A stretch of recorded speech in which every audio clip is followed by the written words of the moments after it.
मिट गया अज्ञान का अंधेरा। रेडियो मधुबन लाया मूल्यवान सवेरा।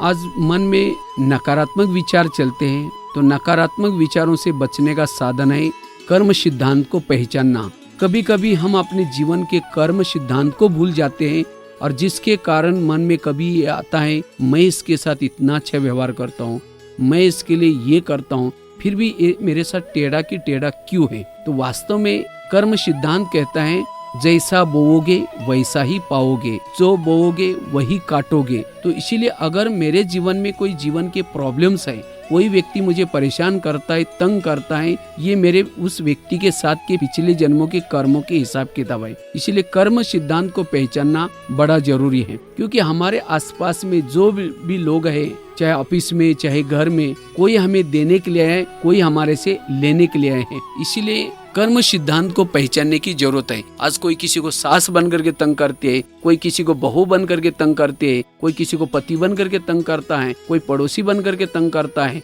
और जब ऐसी हम बातें देखते हैं, जीवन में अनुभव करते हैं, तब ऊपर देख करके भगवान को भी कहते हैं, भगवान तुमने भी आंखें बंद किया क्या, ये मेरे साथ क्या हो रहा है। लेकिन इस सब का जवाब है मेरे ही कर्म। और ऐसी बातें देखने से हम कभी कभी हमें सहन नहीं होता, और इसीलिए आज सुसाइड करना बढ़ता जा रहा है। एक गुस्से से किसी का मर्डर करते हैं, कोई किसी का घर छोड़ करके जाते हैं। तो आज समाज में जो भी प्रॉब्लम्स है, उसका कारण है हमारे ही स्वयं के कर्म। इस पर बहुत सुंदर एक घटना मुझे याद आई। एक आगरा में एक पति पत्नी रहते थे, बहुत गरीब थे, झोपड़पट्टी में रहते थे। तो उनके पास एक मेहमान आया। वैसा वो मेहमान दिल्ली में खरीदारी करने के हिसाब से आया था, लेकिन जब वो दिल्ली में आया, दुकान सब बंद थी। अब उसको लगता है, बेटे बेटे मैं क्या करूं, मैंने कभी आगरा गया नहीं, देखा नहीं, चलो मैं जाकर के आगरा देख के आता हूं। तो व्यापारी क्या करता है, आगरा देखने गया, लेकिन उसने खरीदारी के हिसाब से बहुत सारे पैसे लाए थे, करोड़ों रुपए। लेकिन जब वो देखा सारा दिन आगरा घूम के, लेकिन रात को उसको सोने का प्रॉब्लम हो गया। जिस होटल में जाता था, जहाँ भी जाता था,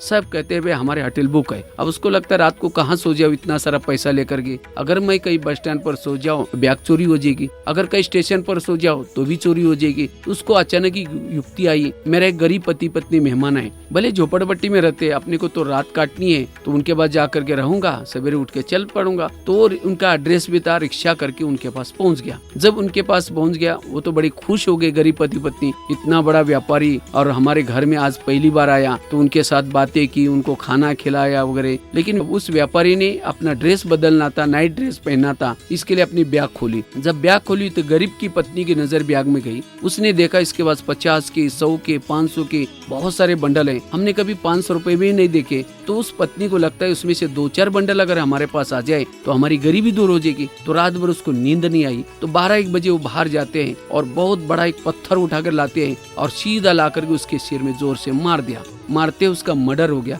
जब मर्डर हो गया, पति की नींद खुली। वो कहता है ये क्या हो गया। तो पत्नी कहती है अब हमारी गरीबी सदा के लिए दूर हो गई। पति तो डर गया, कहा कि ये बात किसी को पता चलेगा, पुलिस वालों को पता चलेगा, लोगों को पता चलेगा। उसने कहा किसी को पता ही नहीं चलने देंगे। अब इसको उठा करके हम अपने घर के पीछे जो जमुना नदी है उसके अंदर डाल देते हैं। तो उन्होंने क्या किया, रात को 2 बजे उस मुर्दे को उठा करके जमुना नदी में डाल दिया और वापिस आकर के उन्होंने जो खून वगैरह दीवार पर लगा था उसको लिपाई पुताई करके ठीक ठाक किया। और इस बात को उन्होंने पुलिस से छिपाया, लोगों से छिपाया, लेकिन कर्मों से कोई छिपा नहीं सकता। इसीलिए भजन है ना, कर्म का लेका मिटे न रे भाई, लाख करे कोई चतुराई। कोई भी कर्म करता है, उस कर्म उसकी पीछा इसी जन्म में करता है या अगले जन्म में किए हुए कर्मों का फल उसको जरूर दिलाता है। आखिरकार उन्हीं गरीब पति पत्नी ने क्या किया, उसी पैसे में से एक प्लॉट खरीद किया, छोटी सी मकान बनाया, साथ में अपने लिए गहने बनाए, एक गाड़ी खरीद के एक दुकान खोला। उनकी गरीबी दूर हो गई। लेकिन उनको कोई बच्चे नहीं थे, दोनों ही पति पत्नी थे। कुछ साल के बाद उनको एक बच्चा हो गया और एक ही बच्चा था, इसीलिए उसको खिलाया पिलाया, उसको बड़ा किया। वो कलेक्टर बनने वाला था, लेकिन कुछ कारण से उसको टाइफाइड हो गया। तो उस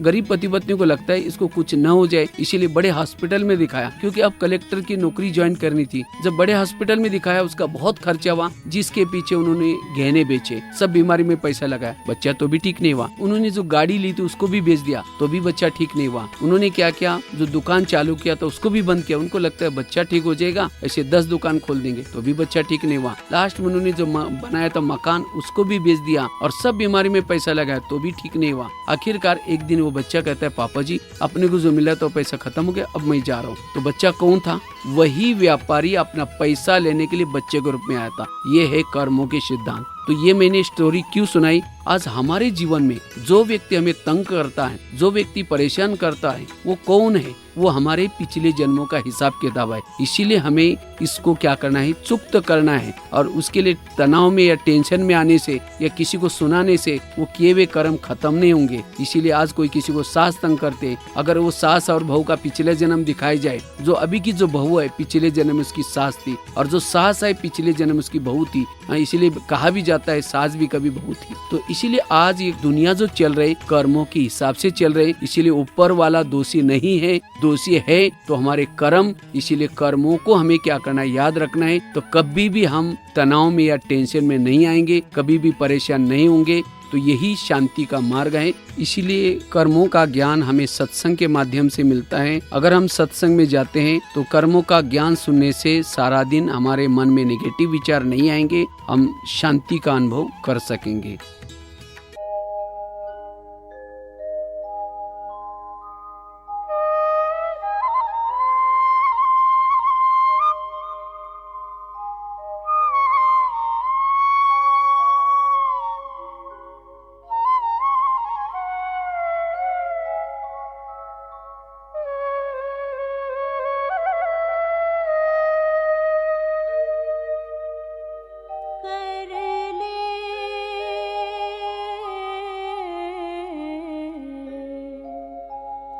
कर्म की तू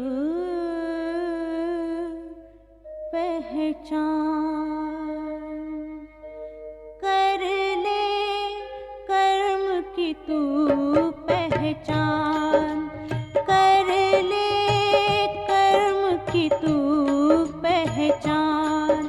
हे मानव कर ले तू पहचान, हे मानव कर ले तू पहचान। बीज तू बोले शुभ कर्मों के, कर्म हो ऊंच महान। कर ले कर्म की तू पहचान, हे मानव कर ले तू पहचान।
कर्म की गति बलवान, कर ले कर्म की तू पहचान।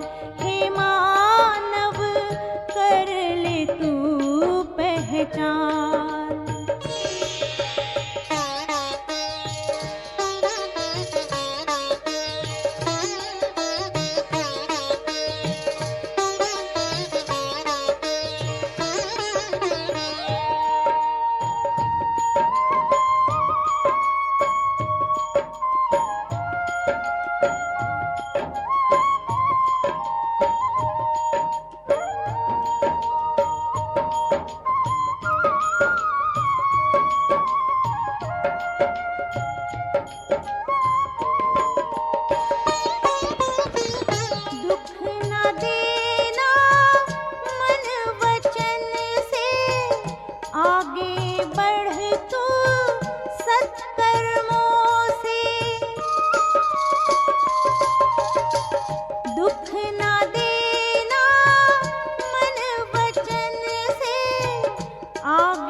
कर्म क्षेत्र ये जग सारा, तू रह इसमें कमल सा न्यारा।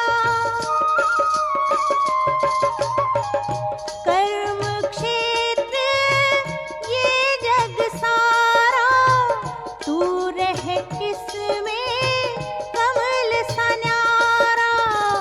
कर्म हो देव समान, कर ले कर्म की तू पहचान। हे मानव कर ले तू पहचान।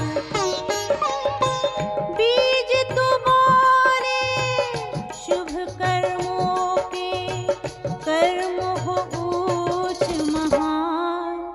कर ले कर्म की तू पहचान।